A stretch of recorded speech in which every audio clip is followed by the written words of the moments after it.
ဒီကတော့ဒီကင်ဆာယောဂါတွေနောက်ကျွန်တော်တို့တက်အောင်ဘီပိုးစီပိုးနော်ကျွန်တော်ဒီတကယ်ထူးဆန်းတဲ့ယောဂါတွေအများကြီးကိုကျွန်တော်တို့တွေ့ရှိရတာဖြစ်ပါတယ်တွေ့ရှိတဲ့အတွက်ကြောင့်လည်းကျွန်တော်ဒီရွှေပန်းမီ society ဆိုတဲ့အမေရိကန်နိုင်ငံမှာရှိတဲ့ဒီရွှေပန်းမီရုံးပေါ့ရွှေပန်းမီနဲ့ပတ်သက်တဲ့အဖွဲ့အစည်းဖြစ်တဲ့ဆရာကြီးဒေါက်တာမင်းသိန်းတောင်းဆရာမကြီးဒေါက်တာခင်ဗျဝင်းတို့ကလည်းဒါနဲ့ပတ်သက်ပြီးတော့လူနာတွေဗမာပြည်မှာဘာကြောင့်တော့ဒီယောဂတွေဖြစ်ပြီးတော့အစိုးရတည်သွားကြလဲဆိုတဲ့ပတ်သက်ပြီးတော့ဆရာမကြီးကအဲ့ဒီအချိန်အစပြီးတော့အားထုတ်ပြီးတော့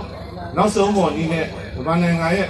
ယောဂတွေအားလုံးကိုဘယ်လိုကုသပျောက်ကင်းနိုင်လဲဆိုတဲ့ဥစ္စာကိုနီလမ်းပေါင်းမြောက်များစွာစောက်ပေါင်းမြောက်များစွာနဲ့သူတည်သနာပေါင်းမြောက်များစွာတို့ကိုဒါအချိန်များစွာပြေးပြီးတော့ကျွန်တော်ဗမာနိုင်ငံကိုလာရောက်ပြီးတော့ဟောပြောခြင်းဖြစ်ပါတယ်စေတနာနဲ့လာရောက်ဟောပြောခြင်းဖြစ်ပါတယ်ဗမာနိုင်ငံမှာရှိတဲ့လူတွေအားလုံးရဲ့ကျန်းမာရေးကိုစောင့်ရှောက်ဖို့အတွက်ကိုရောက်ရှိခြင်းလည်းဖြစ်ပါတယ်ဒါတော့ဒီနေ့ကျွန်တော်တို့ဒီရွှေပိုင်းကျန်းမာရေးဖောင်ဒေးရှင်းနဲ့အတူဒါကျွန်တော်တို့ကူညီအားပေးတဲ့ဒီကျွန်တော်တို့ပလဲကျန်းမာရေးအဖွဲ့နဲ့တော့ HEPSIPEC ကဒေါက်တာနိုင်ငယ်ကြီးဆိုတာလည်းကျွန်တော်တို့ဒါပူးပေါင်းပါဝင်ပြီးတော့ဆောင်ရွက်ခြင်းဖြစ်ပါတယ်ဒီနေ့ကျွန်တော်တို့ဒီပွဲမှာတော့ကျွန်တော်တို့ပထမဦးဆုံးဆရာမကြီးဒေါက်တာခွန်နွယ်ဝင်းလို့ပြောဟောပြောမှာဖြစ်ပါတယ်ဒုတိယအနေနဲ့ကျွန်တော်တို့ဒါ HEPSIPEC ဂျာနယ်ကနေပြီးတော့ဒီဒေါက်တာနိုင်ငယ်ကြီးကနေပြီးတော့လည်းကျန်းမာရေးဆိုင်ရာဘုဒ္ဓတွေကိုလည်းဆက်လက်နားဆင်ပါလို့ပြောကြရင်ဒီရုံချုပ်အောင်ပါတယ်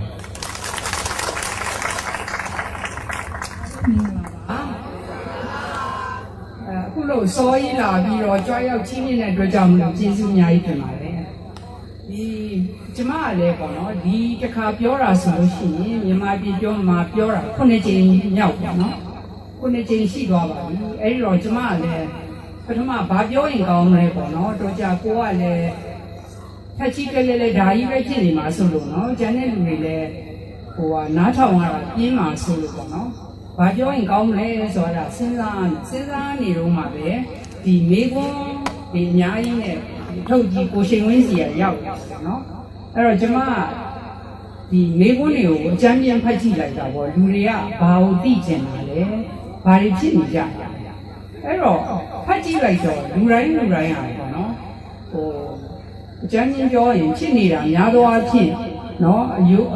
အစစ်တွေအသားတွေနာနေကြတယ်နောက်ပြီးတော့ကြီးပေါင်းတက်တယ်ဆိုတာလည်းသိပြီးတော့သုံးညပါတယ်နော်နောက်ပြီးတော့ဒီဘိုက်မကောင်းတဲ့လူတွေဘိုက်နာတယ်အစာစားပြီးရင်လေပွားတယ်အစာမကြေဘူးဘိုက်ကြီးကကဲနေတယ်နောက်ပြီးတော့နောက်တစ်ခုဘာတွေ့ရလဲဆိုတော့လူတွေတော်တော်များများဟာအသားမှာဟိုအင်္ဂလိပ်လိုပြောရရင် rash ပေါ့နော်ဒီဗမာလိုပြောရရင်အဖုတွေရားတယ်ရမ်းနာတွေပေါက်တယ်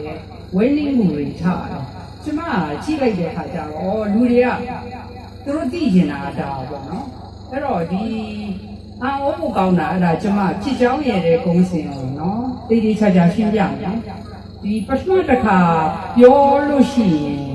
နားလည်သလိုရှိပေမဲ့များသောအားဖြင့်လူတွေကတိတိကျကျမသိကြဘူးအဲ့တော့တစ်ခါနားထောင်ရုံနဲ့ရမှာမဟုတ်ဘူးနော်အဲ့တော့ဒီကျမလည်းပြင်ပန်းယိုးနိုင်ရအောင်အားလုံးလည်းအခုလာပြီးတော့အစောကြီးထပြီးတော့လာရယိုးနိုင်ရအောင်နော်အခုပြောရင်လည်းတိတိကျကျနားထောင်ပြီးလို့ရှိရင် DVD ထွက်လို့ရှိရင်ပြန်ပြီးကြည့်ကြနော်နှစ်ခါကြည့်ရင်ပုံသိတယ်သုံးခါကြည့်ရင်ပုံသိတယ်10ခါလောက်ရောက်ရင်အလွတ်တောင်ရတာနော်အဲ့ဒီတော့တချို့တွေကကျမကိုလည်းမေးခွန်းတွေမေးကြတာပေါ့နော်ဒီအဲ့ဒါဟိုပါပေါ့နော်အမှန်ဆိုကျမ DVD ထဲမှာအကုန်ပါပြီးသားပဲအဲ့တော့တေးသေးချာချာနားထောင်ရင်ကိုကျမကြီးကိုဘယ်လိုလုပ်ရမလဲဆိုတော့တေးသေးချာချာသိတော့နော်အဲ့တော့ကျမပြောချင်တာကနော်ဒီ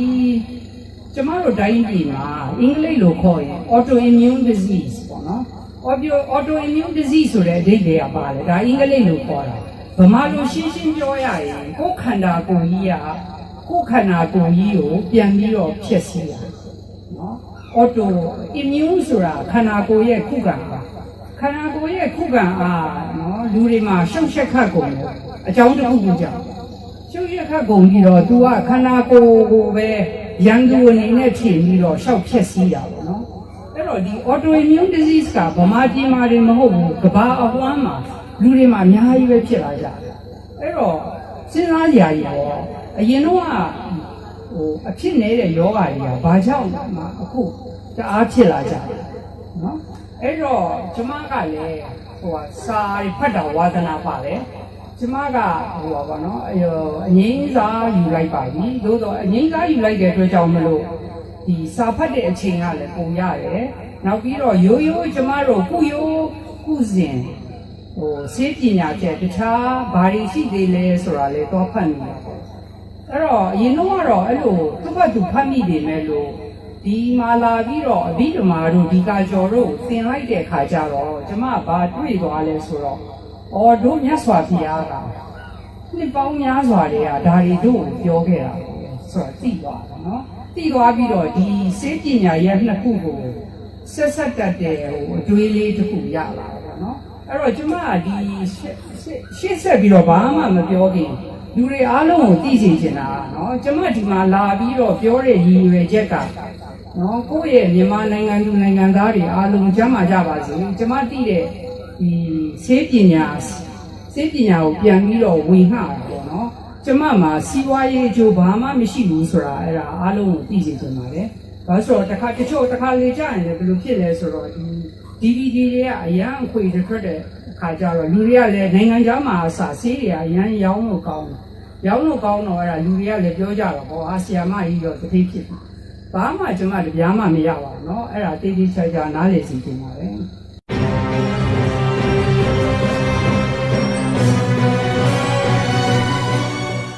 ဒီယောဂအကြောင်းပြောမယ်နော်အဲ့တော့အာဟောကြာကြီးပေါ့နော်ဘာကြောင့်လူတွေကဒီလောက်တောင်ကြီးပေါင်းနေတက်ကြတာလဲဘာကြောင့်ဒီလောက်တောင်အယိုးတွေအစ်စ်တွေကြိုက်ကြတာလဲနော်ဘာကြောင့်ဒီဘိုက်တွေမကောင်းကြအဲ့တော့အာဟောဖို့ကောင်းတယ်နော်ကျမအဲ့ဒါတေးသေးချာချာစာဖတ်လိုက်တဲ့ခါကျတော့အကြောင်းရင်းကဘာလဲဆိုတော့အဲ့ဒါဒီကျမတို့ရဲ့ခန္ဓာကိုယ်ထဲမှာရှိတဲ့ဥပေါ့နော်အစာအိမ်ကနေစပြီးတော့ဥသိန်းနောက်ပြီးတော့ဥမကြီးကျမ်းမာကြီးမကောင်းလို့ပါပဲအဲ့တော့စဉ်းစားရရှိတာပေါ့နော်ဘာဆိုင်လို့လဲဒီဥတဲ့ဒီအယိုးအစ်စ်ကြိုက်တာနော်အဲ့ဒါတေးသေးချာချာရှင်းပြမယ်အဲ့ဒါရမ်းဝင်ကြီးကြီးတယ်အဲ့တော့ဒီပညာရှင်တွေကဘာတွေ့သွားလဲဆိုတော့ဒီဥကျမ်းမာကြီးမကောင်းလို့ရှိရင်နော်ဒီဘယ်လိုဖြစ်လဲဆိုတော့ဥထဲမှာကျမတို့ကအစားတောက်စားတဲ့ခါကျတော့အပြင်ကနော်ပိုးမွားတွေရောမကောင်းတဲ့ပိုးမွားတွေရောနော်ဒီ bacteria ပိုးတွေရော virus ပိုးတွေရောဒီ parasites တွေရော like တန်ကောင်တို့ပါတော့အကုန်ဒါလိုက်ဖြစ်တယ်ဝင်လာအဲ့တော့ तू ကလည်း तू ကခန္ဓာကိုယ်ကြီးကို तू ကလည်းဟိုပါပေါ့နော်ခုခံရမှာပေါ့ဆိုတော့ तू ခုခံတွက်တွေကဘာရှိလဲဆိုတော့ဒီဦးရဲ့နိုင်ရန်ကတော်ရုံတန်ရုံပေးမဝင် तू ကခုခံတာနောက်ဒုတိယဒီဦးနိုင်ရန်ကနော်အကြောင်းတစ်ခုခုကြောင့်ပေါ့နော်ရောင်လာပဲဖြစ်ဖြစ်ပါပဲဖြစ်ဖြစ်ပြတ်သွားလို့စပြီးဝင်နေဆိုရင်ဒုတိယခန္ဓာကပါလဲဆိုတော့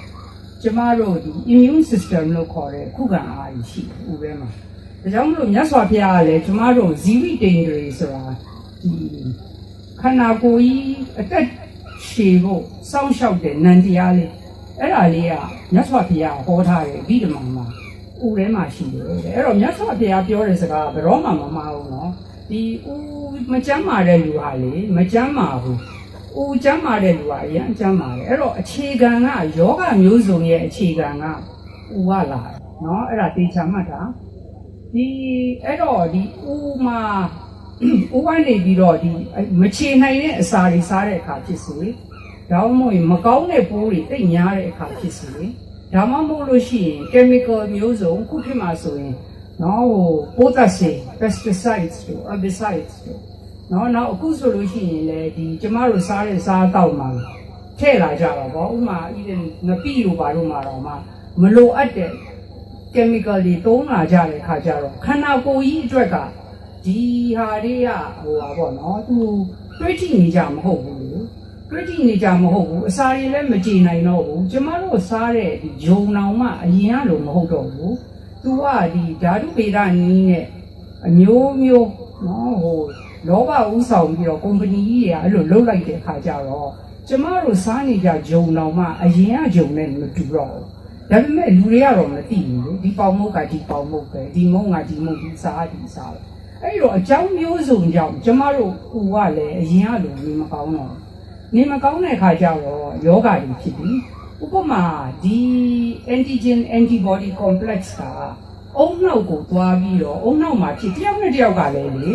ဟိုဖြစ်ကြောင်းကတူပေမဲ့လို့ဖြစ်တဲ့ယောဂနာတွေကမတူကြဘူးမတူကြတဲ့အကြောင်းရင်းကဘာကြောင့်လဲဆိုတော့ကျမတို့ရဲ့ကံနေရလည်းမတူကြဘူးမွေးကြတဲ့ကနော်ဒီကျမတို့ရဲ့ကမ္မဇယုတ်လို့ခေါ်တဲ့ဒီကာယပတာဒမှာအင်္ဂလိပ်လိုပြောလို့ရှိရင် genetic codes တွေကတယောက်နဲ့တယောက်ကလုံးဝမတူကြဘူးအဲ့ဒီတော့ဒီဖြစ်တဲ့အကြောင်း